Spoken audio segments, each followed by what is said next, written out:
एक कहानी ऐसी भी सीजन 3 प्रवीण के साथ। लीना का फोन होल्ड पर था। एक ही बात उसे बार बार उसके फोन पर सुनाई दे रही थी। आपका कॉल होल्ड पे रखा गया है, कृपया लाइन पे बने रहे। कस्टमर केयर में दूसरी ओर बैठा विष्णु कॉल होल्ड पर रखकर बाथरूम गया था। बहुत देर से एक के बाद एक कॉल अटेंड कर रहा था। इस वाली पर रोक नहीं पाया और सोचा प्रॉब्लम 10 सेकंड की ही है, अभी सॉल्व कर दूंगा, और बिल्कुल वैसा ही किया भी उसने। बाथरूम से लौटकर तुरंत लीना की परेशानी ठीक की और थैंक यू बोलकर फोन रख दिया। लेकिन लीना अच्छी लग गई थी उसे। डेटाबेस में फोटो देख के ही विष्णु खुश था। सोचा यहां से अभी फोन नहीं करेगा। रात को घर के लिए निकला तो भी अपने मोबाइल से फोन ना करके एक टेलीफोन बूथ दिखाई दिया, वहां से फोन मिलाया और लीना के उठाते ही बात बड़ी हिचकिचाहट के साथ शुरू की। पहले तो लीना पहचान नहीं पाई, तो विष्णु थोड़ी घबराहट और एक मुस्कुराहट के साथ बोला, मैं उसी कस्टमर केयर में काम करता हूं। याद है आपने आज अपनी वारंटी एक्सटेंड करवाने के लिए फोन किया था मुझे। इस पर लीना भी थोड़ा शर्मा कर बोली, तो फिर बूथ से फोन क्यों कर रहे हो? विष्णु को जरा अजीब लगा कि लीना को कैसे पता कि वो किसी पब्लिक बूथ से फोन कर रहा था। तो लीना ने बताया कि कॉइन डालते ही एक बीप की एक आवाज उसने सुनी थी, जिससे वो सब कुछ समझ गई। अब जाकर विष्णु थोड़ा ठीक हुआ और उसने कहा, वो किसी कस्टमर से तो ऐसे बात नहीं कर सकते ना, लेकिन तुम बहुत अच्छी लगी तो मैं खुद को रोक नहीं पाया। ये सुनकर लीना शर्मा कर जरा सा हंसी और उसने कहा, अरे मैं आज के जमाने की लड़की हूँ, दिक्कत होगी तो ब्लॉक कर सकती हूँ। I can take care of myself. Vishnu भी समझ गया कि बात बन रही है। लीना ने उससे पूछा कि वो फिलहाल कहाँ है, तो विष्णु ने उसे जो जगह बताई उसका नाम सुनते ही लीना खुश होकर बोली, ये तो मोड़ पे ही है। तुम एक काम करो ना, सामने लंबी वाली बिल्डिंग के 8th फ्लोर पे आ जाओ। मैं यहीं रहती हूँ। मैं तुम्हारी तरह नहीं हूँ, तुम्हें होल्ड पे नहीं रखूंगी। विष्णु की तो आज लॉटरी लग गई थी। उसने बाइक उठाई और सीधा लीना के बताए फ्लैट पर पहुंच गया। लेकिन पहुंचते ही समझ गया कि मजाक हुआ है उसके साथ। शायद दरवाजा बंद था और ताला लगा था। विष्णु हताश होकर वापस जाने को पलटा ही था जब उसने देखा परी जैसी खूबसूरत लीना सीढ़ियों से उतर रही थी। हाथ में एक बंडल कपड़े थे, जरूर छत से कपड़े लाने गई थी। विष्णु को देखते ही मुस्कुराई और बालों को कान के पीछे फंसा के बोली, वो यहाँ पे बहुत प्रॉब्लम है चोरी वोरी की, इसलिए हर वक्त लॉक रखना पड़ता है। दोनों के चेहरे पर थोड़ी हया, थोड़ी शर्म और ढेर सारा एक्साइटमेंट था। लीना ने ताला खोलकर दरवाजा खोला और विष्णु के अंदर आते ही इधर उधर देखकर लीना ने ग्रिल गेट बंद करके उसकी जाली से हाथ निकालकर ताला लगाया, ताकि ऐसा लगे कि ताला बाहर से बंद है और घर के अंदर कोई नहीं है। विष्णु तो घर में घुसते ही खुश हो गया। बड़ी ही मदहोशी भरी भीनी भीनी सी खुशबू चारों ओर फैली थी। बेहद खूबसूरत सजावट थी। बड़ा ही गजब का माहौल हो गया था। लीना ने विष्णु को बैठने को कहा और बोली कि वो 5 मिनट में कॉफी बना के ला रही है। 5 मिनट हुए, 10 मिनट हुए, 20 मिनट हुए, लेकिन लीना नहीं लौटी। विष्णु ने 2-3 आवाजें लगाई उसे, लेकिन जब कोई जवाब नहीं मिला तो वो उठा और अंदर की ओर जाने को बढ़ा। और जैसे ही दूसरे कमरे में विष्णु ने पैर रखा तो उसे अपनी आंखों पर यकीन नहीं हुआ। सामने मकड़ी के जाले लगे थे, फर्नीचर टूटा फूटा पड़ा था, दीवारें सीलन से खराब हो चुकी थी। चूहे, चुचुंदर और कुछ पंछी मर के सड़े पड़े थे। बदबू ऐसी थी कि बस उल्टी ही हो जाती। अभी विष्णु उस कमरे से वापस उसी खूबसूरत से कमरे में आने को निकला तो अब ऐसी घिन आई उसे जैसे उन सड़े गले जानवरों का सड़ा हुआ मांस उसके बदन पर मल दिया हो किसी ने, क्योंकि वो खूबसूरत सा घर पूरे का पूरा किसी शमशान से कम नहीं लग रहा था। विष्णु अपनी आंखों पर यकीन नहीं कर पा रहा था कि ये हुआ क्या था। अचानक वो पूरे घर में इधर से उधर अंधेरे में गिरता पड़ता बस भागे जा रहा था। विष्णु का ऐसा हाल था जैसे उसे बक्से में बंद कर दिया गया हो, हवा बिल्कुल भी ना हो और उस घुटन में उसके शरीर में कीड़े मकोड़े रेंग रहे। विष्णु पागलों की तरह कभी इस दरवाजे को पीटता तो कभी उस खिड़की को तोड़ने की कोशिश करता, लेकिन भागने का कोई रास्ता था ही नहीं। फ्लैट 8वें माले पर था, वहां से तो कूद भी नहीं सकता था। विष्णु को कुछ वक्त लगा ये समझने में कि वो ऐसे नहीं भाग पाएगा वहां से। उसने आखिरकार खुद को संभाला, शांत किया और फोन निकालकर अपने दोस्त को बुलाने को फोन किया। जब उसने फोन किया तो किस्मत बुरी होने का मतलब क्या हो सकता है, वो उसे फोन की दूसरी ओर से आती आवाज ने समझा दिया। आपके पास पर्याप्त बैलेंस न होने के कारण आप ये कॉल नहीं कर। दिल तो किया कि फोन वहीं पटक कर तोड़ के टुकड़े टुकड़े कर दे, लेकिन वही फोन ही उसे वहां से निकाल सकता था। कस्टमर केयर में काम करता था विष्णु। इतना तो पता था कि हर जगह कस्टमर केयर में 3 मिनट के 50 पैसे नहीं लगते। कहीं कहीं बिना चार्ज के भी फोन कर सकते हैं और किसी भी एग्जीक्यूटिव से बात हो गई तो कम से कम इंसानियत के नाते ही सही कुछ तो मदद करेगा ना। विष्णु ने अपने पास रखे 1-2 नंबर निकाले और पहला नंबर मिलाया। 2-3 ऑप्शंस के बाद कस्टमर केयर एग्जीक्यूटिव से बात करने की बारी आई तो किसी के फोन उठाने से पहले ही आपका कॉल होल्ड पे रखा गया है। आपका कॉल हमारे लिए महत्वपूर्ण है, कृपया लाइन पे बने रहे। 10 सेकंड भी इंतजार करे, इतना सब्र नहीं था। वक्त और हालात थे ही ऐसे।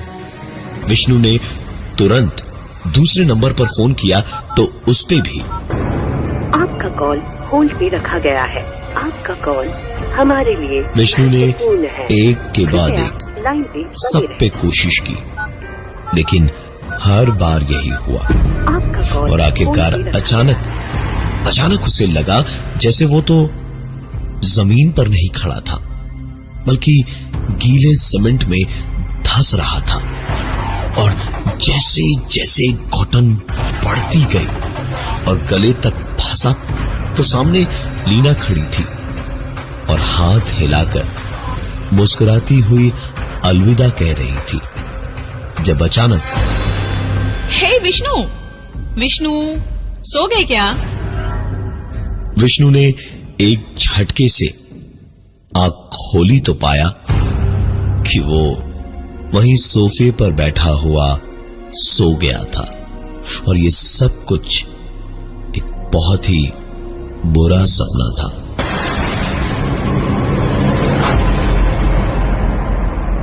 चाहकर भी 2 मिनट तक उठकर खड़ा तक नहीं हो पाया। वो लग रहा था जैसे वो सब कुछ सच देखा था और अब वापस जो सजावट और खूबसूरती देख रहा था वो सब कुछ एक झूठ था। सच्चाई और झूठ के बीच के फर्क और फासले पर यकीन नहीं हो रहा था विष्णु को। विष्णु ने किसी तरह खुद को संभाला चारों ओर घबराई और डरी हुई एक नजर घुमाई। यकीन हुआ जब कि वो ठीक ही है और अब सब कुछ सही है। तब कहीं जाकर आखिरकार विष्णु उठकर खड़ा हुआ और लीना से कहा, अब क्या मैं तुम्हारा बाथरूम यूज कर सकता हूं? लीना ने मुस्कुराकर उसे बाथरूम का रास्ता दिखाया। विष्णु 2 कदम लड़खड़ाया और फिर बाथरूम जाकर मुंह पे पानी के छींटे तब तक मारता गया जब तक उसकी आंखों की नींद, हाथ पैरों की बेचैनी और दिल की घबराहट पूरी तरह ना निकल गई। आखिरकार एक राहत भरी सांस लेकर विष्णु ने बाथरूम से निकलने को बाथरूम का दरवाजा बस खोला भर था कि चारों ओर फिर से एक बार वही मंजर था, वही गंदी सी सीलन और लाशें सड़ने की बदबू, टूटा फूटा सामान, दीमक लगी लकड़ियां और एक अजीब सा अंधेरा। विष्णु ने वही किया जो कोई भी करता। तुरंत एक झटके में उसने दरवाजा वापस बंद कर दिया और वापस नल चलाकर मुंह पे पानी के छींटे मारने लग गया। बहुत मुश्किल से विष्णु ने अपने आप को किसी तरह संभाला और इधर उधर चारों ओर देखा। बाथरूम बिल्कुल ठीक था। विष्णु की थोड़ी सी हिम्मत बढ़ी तो उसने दरवाजा जरा सा खोलकर झांका तो जान में उसके जान आई। सामने ही सोफा था। लीना उस पर बैठी कॉफी पी रही थी।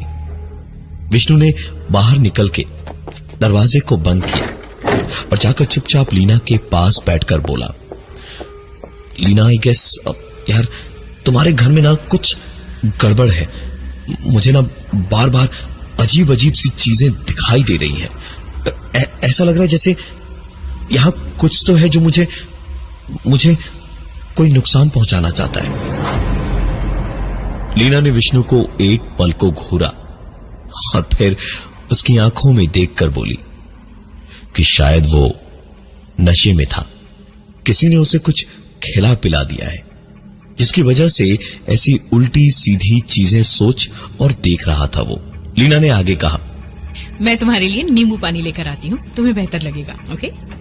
इतना कहकर लीना किचन की ओर चली गई नींबू पानी बनाने और एक बार फिर से 5 मिनट की जगह 10 से 15 मिनट हो गए पर लीना नहीं आई। विष्णु ने नजर घुमाकर देखा तो सब कुछ ठीक था। उसने खुद को एक बहुत ही जोर से चुटकी काटी, तब जाकर यकीन हुआ कि सब कुछ वो सही देख रहा है। विष्णु उठा और कमरे से बाहर धीमे धीमे कदमों से किचन की ओर गया तो किचन में कदम रखते ही विष्णु ने देखा चारों ओर फिर से वही शमशान जैसी खामोशी थी, वही लाशें सड़ने की बदबू थी और मौत का सन्नाटा चीख रहा था हर तरफ।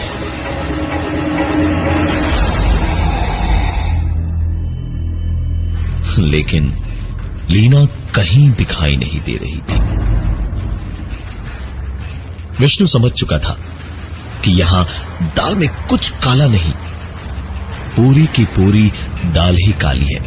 उसने तुरंत जेब से फोन निकालकर दोस्त को फोन मिलाया तो आवाज आई, आपके पास पर्याप्त बैलेंस न होने के कारण आप ये कॉल नहीं कर सकते। विष्णु को यकीन ही नहीं हुआ इस पे। अभी सवेरे ही 500 रुपए का रिचार्ज करवाया था और ये तो पहला फोन था जो उसने किया था।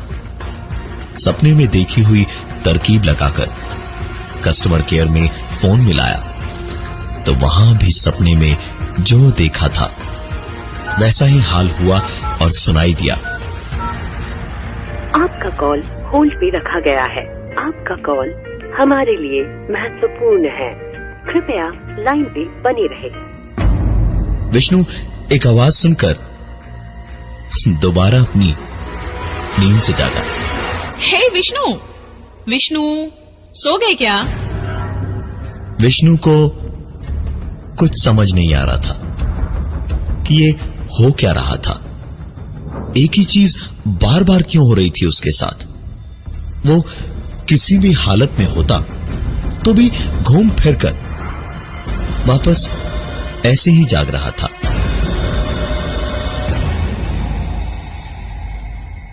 लीना एक छोटे शहर से बड़े शहर में नौकरी करने आई लड़की थी। दिन भर ऑफिस का काम और फिर रात को खुद ही खाना बनाकर खाना खाना, कभी कभार दोस्तों के साथ घूमना फिरना, बस यही थी उसकी जिंदगी। सीधी सादी सी लड़की थी वो। बड़े शहर में आकर भी घर से जुड़ी हुई थी, अपनी मिट्टी को भूली नहीं थी, किसी की भी मदद को हमेशा तैयार रहती थी। लंच के बाद वक्त देखकर अपने लैपटॉप के किसी काम के सिलसिले में कस्टमर केयर में उसने फोन किया था। काफी दिनों से वो कोशिश कर रही थी, लेकिन हर बार फोन इतना लंबा होल्ड करवा देते थे कि काम तो होता ही नहीं था और टाइम अलग से बर्बाद हो जाता था। आज तो उसने सोच लिया था कि काम करवा के ही मानेगी। फुटपाथ पर टहलते टहलते बात कर रही थी और कस्टमर केयर ने आदत के चलते फालतू में लीना की कॉल होल्ड पर डाल रखी थी। आपका कॉल होल्ड पे रखा गया है। आपका कॉल हमारे लिए महत्वपूर्ण है, कृपया लाइन पे बने रहें। लीना ने एक नहीं 2-3 बार फोन किया, लेकिन हर बार वही एक किस्सा। गुस्से में फोन होल्ड किए हुए ही रास्ता पार करके वापस जाते वक्त